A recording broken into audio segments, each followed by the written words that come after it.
Good morning.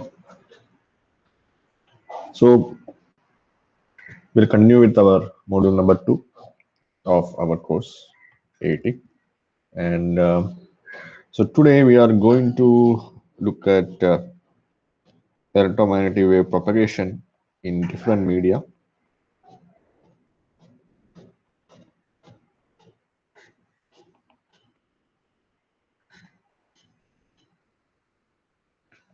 And we are also going to look at the power and Poynting vector.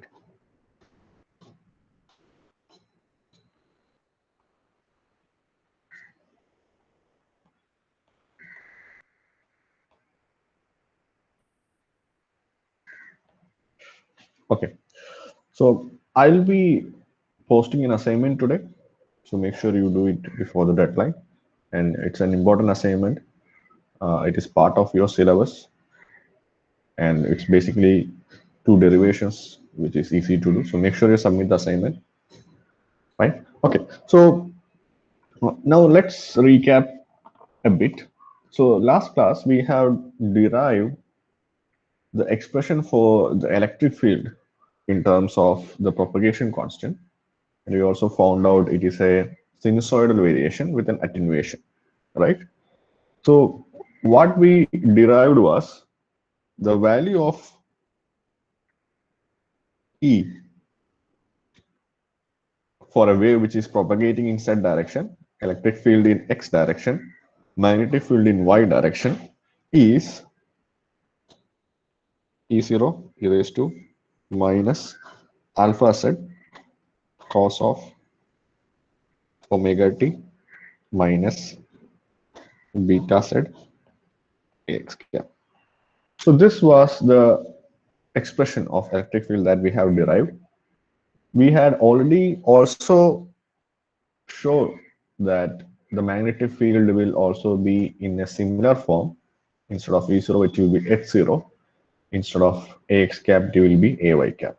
And electric field and magnetic field will be perpendicular to each other, and both will be perpendicular to the direction of propagation. Okay, so if you look at how the wave looks like, okay, so instead of plotting it along t, I am going to plot it along 2 space variables. Okay, so let's say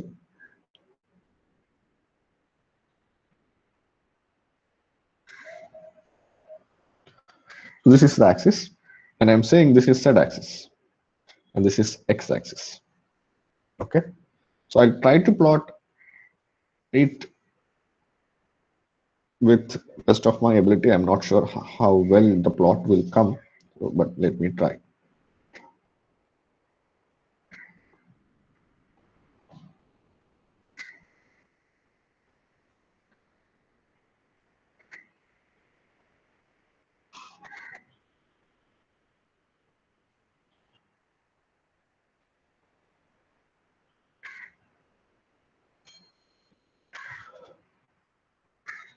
Okay, so here I am plotting the electric field, and you see that the electric field attenuate because there is an alpha term, which is a positive quantity.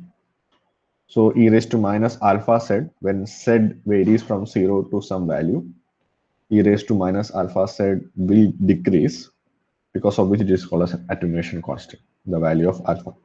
And the electric field will have some kind of an orientation. So for example, this can be oriented like this. It's like this.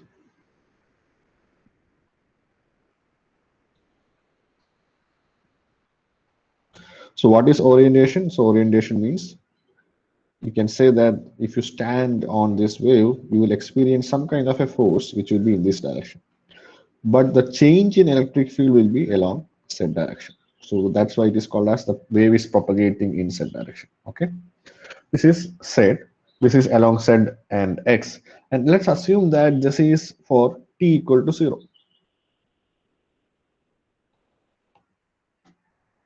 Okay. Now for t equal to, let's say, 1 or some unit value, it can be some other way, something like this.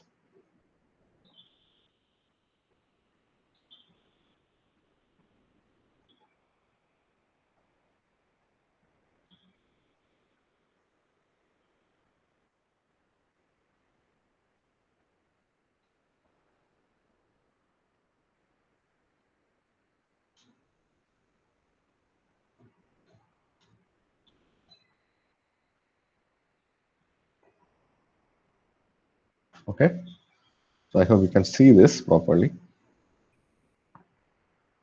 Fine. And again, there is some kind of an orientation for the electric field. I don't know which color would be good. Okay. So you have for this one, there's an electric field orientation like this.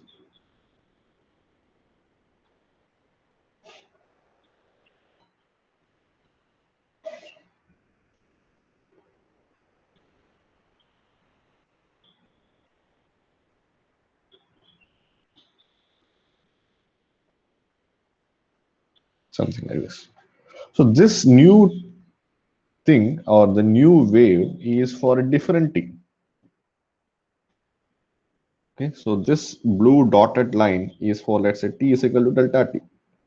Okay, so for t equal to 0, you have one wave, and for t equal to delta t, it is phase shifted.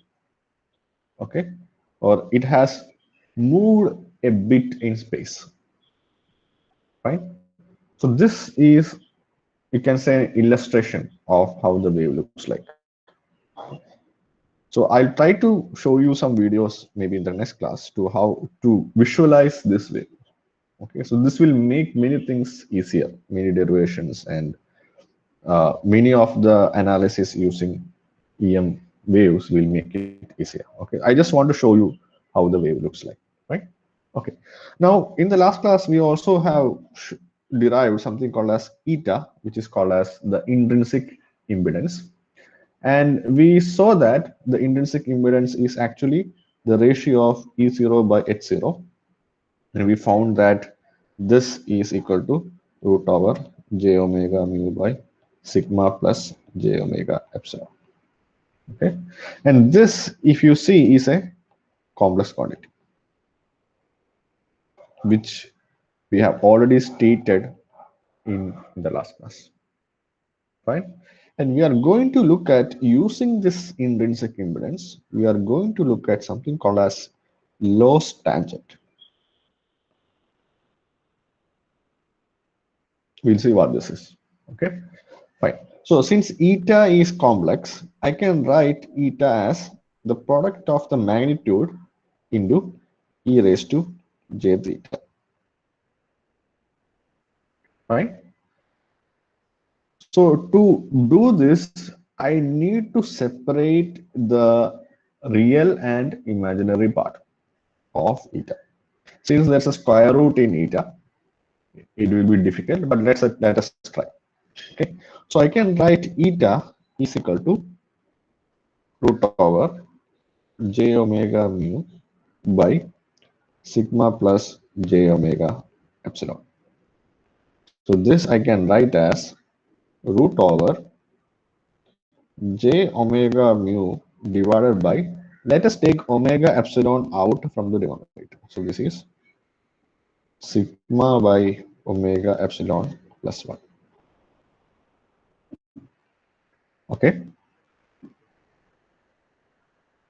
So let's take, so there is a j omega, so I can put j omega here. So there is a j omega comes here.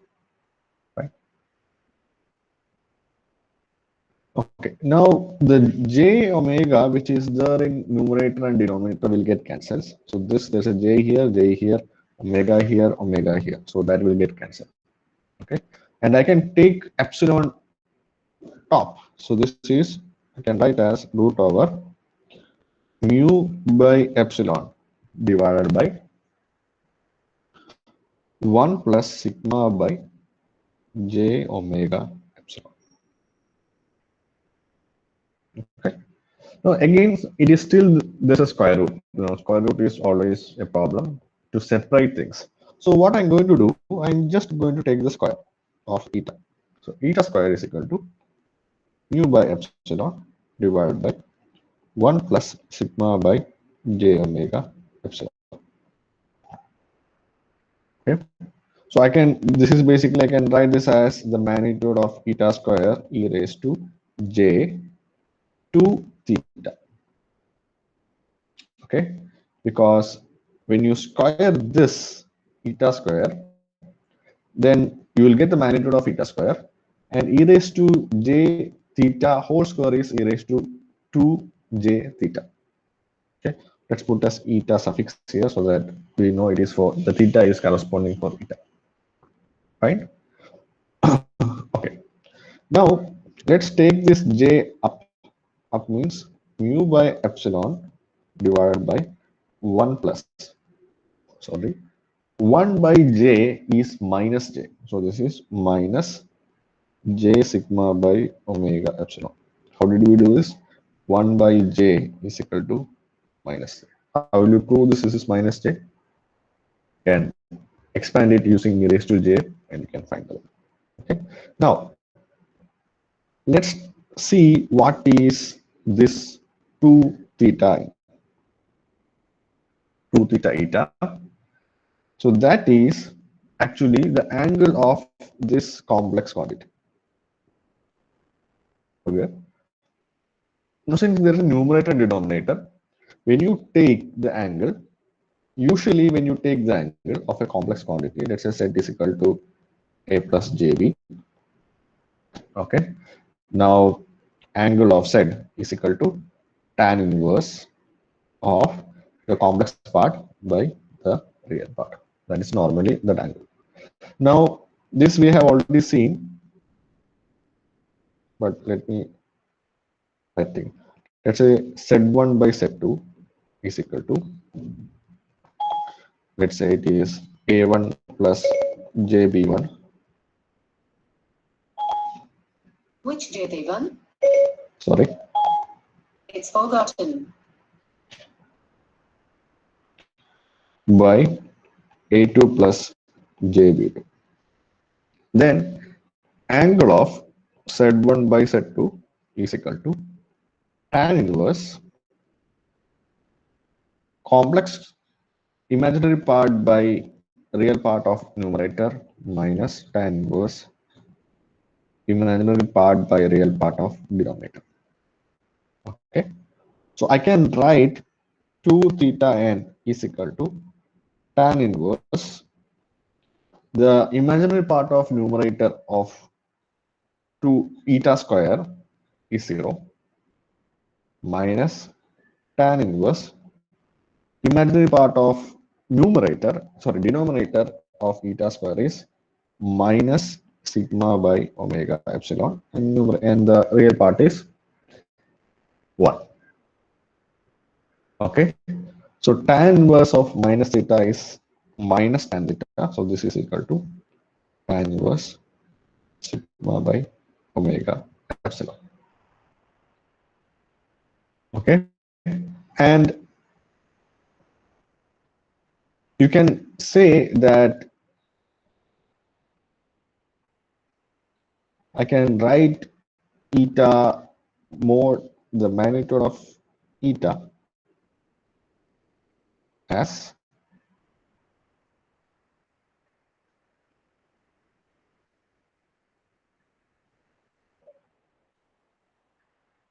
root over mu by epsilon into 1 plus sigma by j omega epsilon. Okay, the magnitude of this quantity. Right?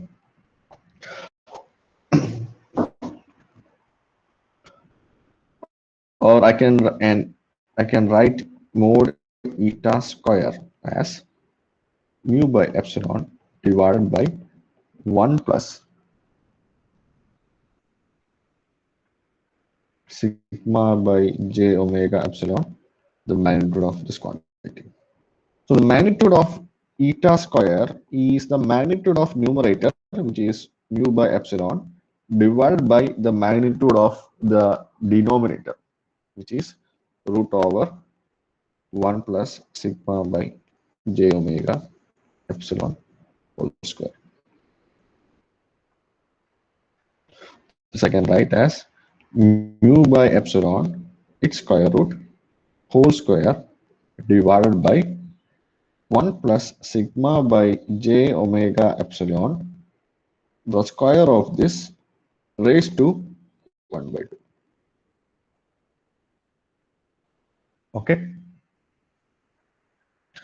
And so basically I can write the magnitude square of eta is equal to the magnitude eta square, that is equal to square root of mu by epsilon whole square divided by 1 plus sigma by j omega epsilon the square raised to 1 by 2. So the magnitude of eta I can write as square root of mu by epsilon whole divided by 1 plus sigma by j omega epsilon whole square raised to 1 by 4. So this is the magnitude of the intrinsic impedance. Okay, and tan 2 theta n is equal to sigma by omega epsilon. It's not tan theta 2, sorry, it is not tan theta n, or I would say theta eta, but it is 2 theta eta. Okay, and this is sigma by omega epsilon, and this is called as loss tangent.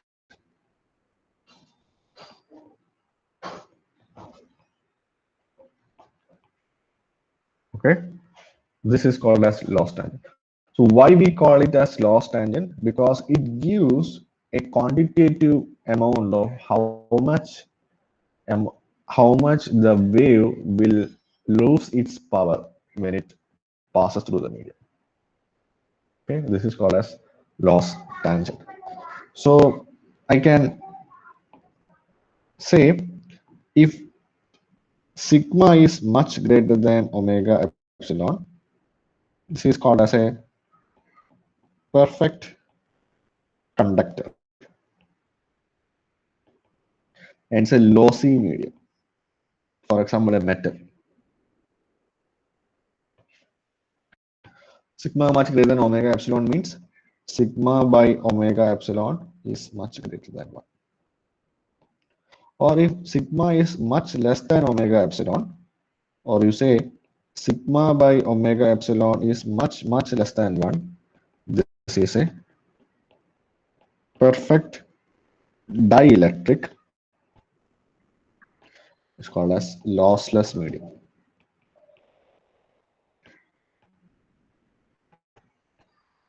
What is a lossy medium? Lossy medium is a medium in which when the wave propagates, it will lose its power. It's called as a lossy medium. So when the wave propagates to a perfect conductor, so for example, a metal, then it will lose its power very fast. And when the wave propagates to a dielectric, then it will not lose its power. Basically, we can see that the attenuation is 0, and it will not lose the power, and it can propagate to a larger distance. And this is called as a lossless medium. Okay, fine.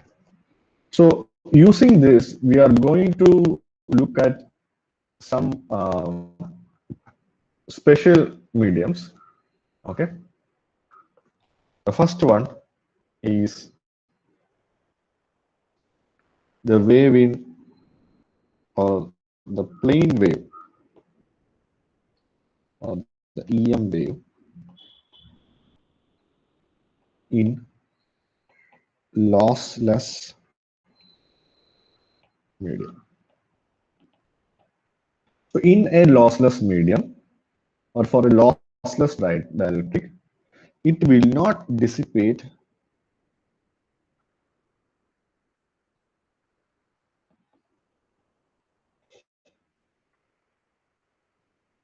electromagnetic energy. That means the energy will not be wasted in the medium. For a lossless medium, the value of sigma is 0, or approximately equal to 0. And let's say epsilon is equal to epsilon 0, epsilon r. Mu is equal to mu 0 mu r. Okay, and we know that alpha, which we derived in the last class, is omega square root of mu epsilon by 2 multiplied by square root of 1 plus sigma by omega epsilon whole square minus 1. Now, when sigma is approximately equal to 0, sigma by omega epsilon tends to 0. Okay, so your value of alpha is equal to omega root over mu epsilon by 2 into 1 minus 1, because sigma by omega epsilon is 0, and this is equal to 0. So the value of alpha in a lossless medium is 0. If you look at beta, which is equal to omega square root of mu epsilon by 2 into square root of 1 plus sigma by omega epsilon whole square plus 1. So when you have sigma by omega epsilon equal to 0, then this will be equal to omega into square root of mu epsilon by 2 multiplied by 2. This is omega into root over mu epsilon. Right? Okay. Now, beta is called as phase constant, and the expression is 2 pi by lambda, the radians per meter. So beta is actually the change in phase per unit distance.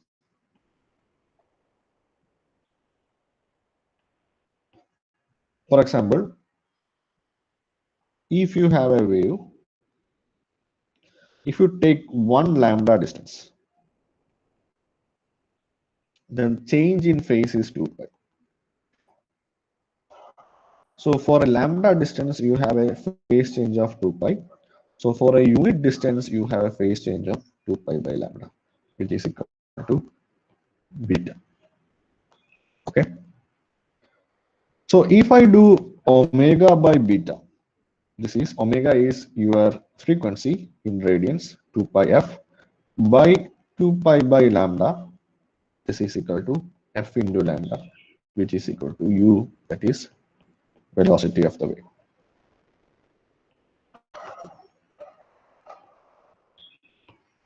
So the velocity of the wave is given by omega by beta. This is true in any medium. It's not I am generalizing for the lossless medium. I am generalizing for any medium. Okay. So in our expression, we know that beta is equal to omega into root over mu epsilon. Thus, I can write as omega by 1 by root over mu epsilon implies in a lossless medium, the value of the velocity is 1 by square root of mu epsilon.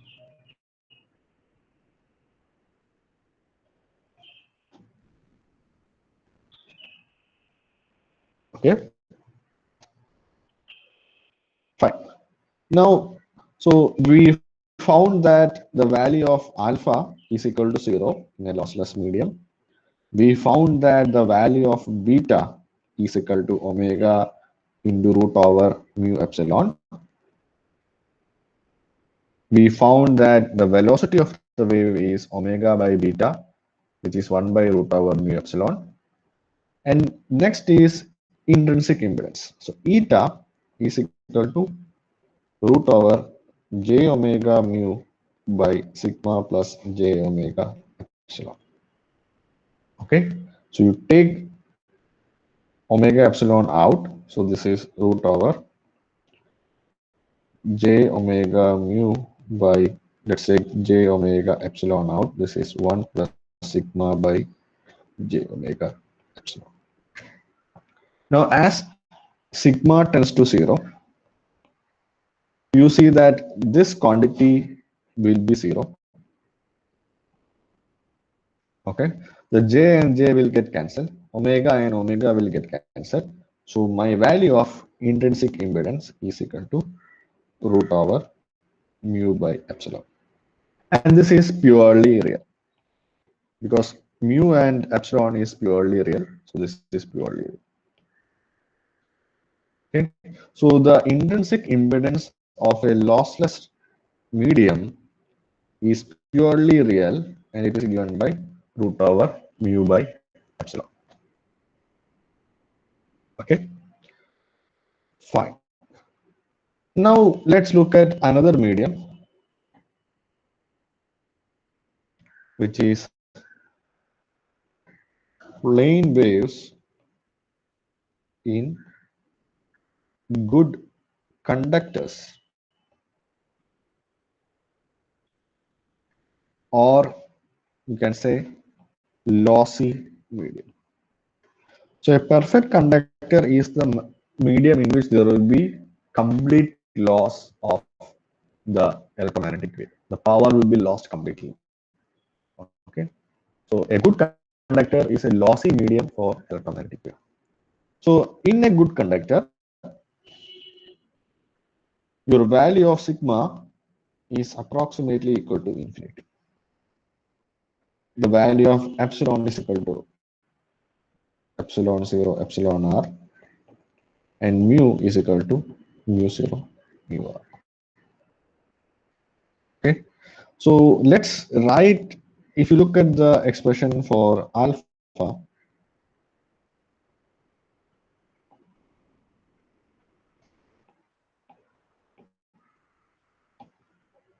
okay, so in this case, you want to find when sigma tends to infinity, what is the value of alpha. Okay, so to make sigma, so once you make something infinity, if you can bring that infinity term in the denominator, then you can say that it is zero, right? So let's try to bring the infinity term to the denominator so that it will be zero, and we'll see what is the expression for this. Okay, now also we also know that sigma by omega epsilon for a perfect conductor is much greater than 1. Okay, so instead of doing that infinity term bringing to 0, we can do some approximations. Okay, because sigma is infinity, so this term omega infinity by some term will be always greater than 1. So you can approximate this value as very high value compared to 1. Okay, and even compared to this one. So I can write alpha is equal to omega square root of mu epsilon by 2 into sigma by omega epsilon. There's a square here inside square root. When you take out of the square root, it will be sigma by omega epsilon. So this is equal to root over omega, sorry, omega will be in the denominator, mu epsilon sigma by 2 omega epsilon. There is a omega at the outside. So this is equal to omega root over mu sigma by 2 omega. Now there's a square root of omega denominator. There's a, outside there is an omega. So I can write this as square root of mu omega sigma by 2. So this is alpha. So for a lossy medium or a perfect conductor, the value of alpha is not zero, and it will have a definite value which is equal to root over mu omega sigma by 2. Similarly, if you just substitute in beta, you will get the same value. Beta is equal to mu omega sigma by 2.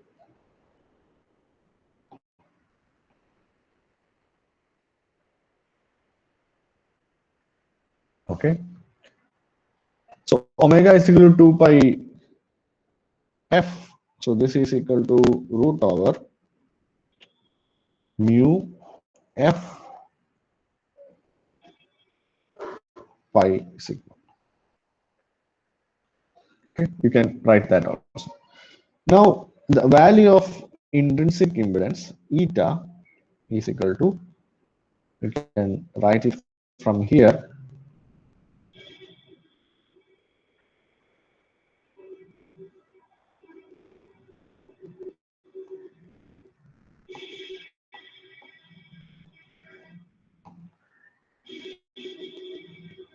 okay.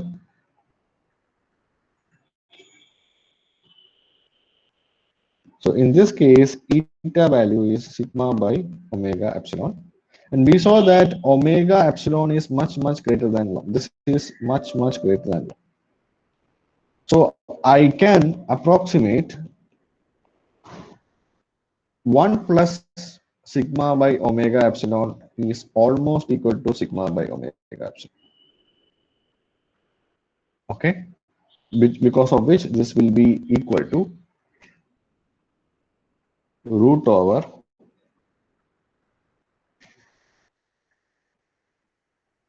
j omega mu divided by j omega epsilon into sigma by omega epsilon. So there is a j here, sorry. So there is a j here. So this is equal to, so j will get cancelled, omega will get cancelled, epsilon will get cancelled. So this is equal to j omega mu by sigma.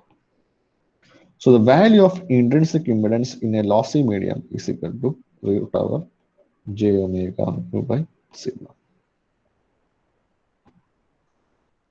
So you are getting a lot of equations in this class. Make sure you have you write down everything in a piece of paper, on a sheet of paper, and make sure you have that with your in your hand, so that it will be easy to, whenever you do problems, it is easy to just look back at the equations and understand how to approach the problem. Okay, so there are a lot of equations which is coming into picture. Fine. So this I can also write as root over omega mu by sigma angle 45 degree. Now how 45 degree came? See, there is a j here. Just to give you a, just to give that proof also. This is root over j into root over omega mu by sigma. Okay. Now j I can write as cos 90 degree plus j sine 90 degree. Right? Because cos 90 is 0 and sine 90 is 1. So this is equal to j. This is e raised to j pi by 2. Right? And square root of j is equal to e raised to j pi by 2 whole raised to 1 by 2. So this is equal to e raised to j pi by 4. So the angle of root over j is 45 degree.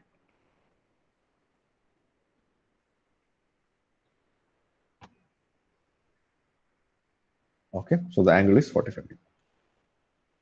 So this actually is 1 by root 2, but you can normalize it to get the angle. So the angle will not change. Okay, fine. Now, so this is for lossy medium. And just to give the relation between E and H. So E, we know that it is something like E0 e raised to minus alpha z cos of omega t minus beta z ax cap. And H is equal to H0 e raised to minus alpha z cos of omega t minus beta z ay cap. And we also know that E0 by H0 is equal to eta, implies I can write H0 as E0 by eta. So the value of H is equal to E0 by eta e raised to minus alpha z cos of omega t minus beta z ay cap. Okay, now this is E0 by root over omega mu by sigma angle 45 degree e raised to minus alpha z cos of omega t minus beta z ay cap. Angle 45 degrees, this is actually e raised to minus j, sorry, plus j pi by 2, pi by 4. When it comes at the top, it will be minus j. So this is E0 by root over mu omega by sigma e raised to minus j pi by 4 e raised to minus alpha z cos of omega t minus beta z ay cap. And this is equal to again E0 by root over omega mu by sigma. You can take this pi by 4 inside cos. Okay, because when you took that, we took the real part of this one. Okay, real part of e raised to j omega t minus beta z multiplied by e raised to minus j pi by 4. So this will become e raised to minus alpha z cos of omega t minus beta z minus okay, and this is the expression of h. In terms of the intrinsic impedance, the electric field magnitude, and the cosine of the angle and attenuation constant. Okay, so now we have expressed of electric magnetic field in terms of the electric field also. Okay, so this is how you can derive or you can express the electric and magnetic fields in for a plane wave in a lossy medium. Okay, fine. So you can, I'll give you a homework. You can try for plane waves in free space. So what is alpha? What is beta? What is eta? And what is the velocity u? So in this case, you can assume sigma is equal to 0, epsilon is equal to epsilon 0, and mu is equal to mu 0. It's not mu 0 mu r because relative permittivity will be 1. Okay. So you can do this as homework because it has asked in many problems. Okay. Now let's complete this module with a last topic, which is something called as skin depth.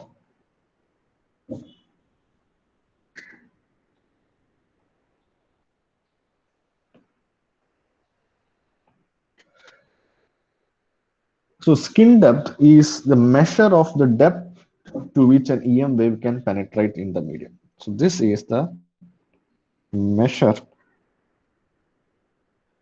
of the depth to which an EM wave can penetrate in the medium. Okay. So it is represented as delta, and it is defined as the distance z equal to delta in which the magnitude, the maximum magnitude of electric field E0 decreases to 1 by E of E0 is called as the skin depth. Okay, that means the value of E0 e raised to minus alpha z, which is the magnitude. The rest of the part is cosine part, which is sinusoidal variation. Okay, should be equal to E0 e raised to minus 1. So if you cancel out everything, you see that alpha, so this is at z equal to delta. Okay, so at the skin depth, the value of E0 minus alpha delta is equal to E0 e raised to minus 1. So I can write minus alpha delta is equal to minus 1 or delta is equal to 1 by alpha. So the skin depth of any medium is the reciprocal of the attenuation constant. Okay, so this is called as skin depth. Now, if you look at good conductors like a metal, the skin depth is very, very small. Okay, and it makes sure that if you have a conductor, the electromagnetic wave will not be able to penetrate to the conductor. It will just graze to the surface. Okay, so for example, for good conductors,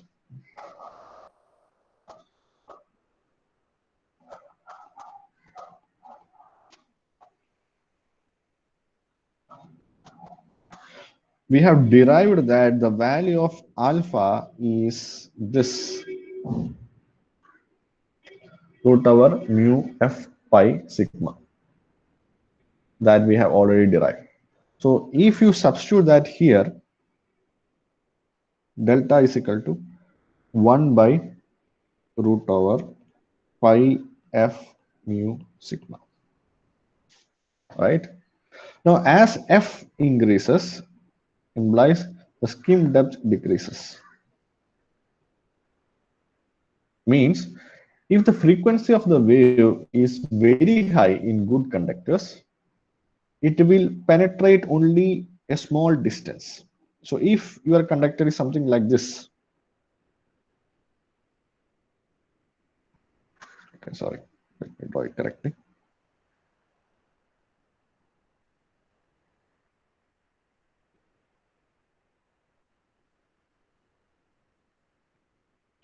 Let's say this is a thickness.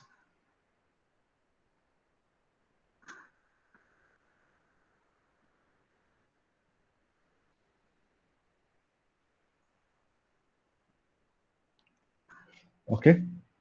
Now this much thick is your conductor. Okay. And let's say at some frequency, let's say for f is equal to, let's say, 10 kilohertz. Then if the skin depth delta is, let's say, 10 centimeter, okay, so that the electromagnetic wave incident on this conductor, if the width is, let's say, 8 centimeter, then it can propagate out because the skin depth is only 10 centimeter, means it can move till 10 centimeter without loss of energy. Now, if I increase f to, let's say, 1 megahertz, so for if you increase the frequency, the value of skin depth will decrease. So assume that, let's say, the delta, the new delta is something like 0.1 centimeter. Okay, so if the wave is incident on this conductor, it can penetrate only till zero point 0.1 centimeter. Okay, and it will not come out. So as you change the frequency, the electromagnetic waves have frequency in radio wave range like in gigahertz and in higher range of megahertz, implies the electromagnetic wave will not penetrate to a good conductor if the thickness of the conductor is very large. Okay, but if it is a lossless medium, we found that the alpha is 0, means it can just penetrate, like the skin depth is infinity, means it can just penetrate through the medium without any problem. Okay, so this is regarding skin depth. Fine. So actually we've completed module number 2. I was planning to take power and Poynting vector, which I think we'll not be able to do. And anyway, I will do that in the next class. We'll see the next module, Poynting vector and polarization, in the next class. Okay, fine. Okay, so I think we'll end the class here. Let me take that attendance.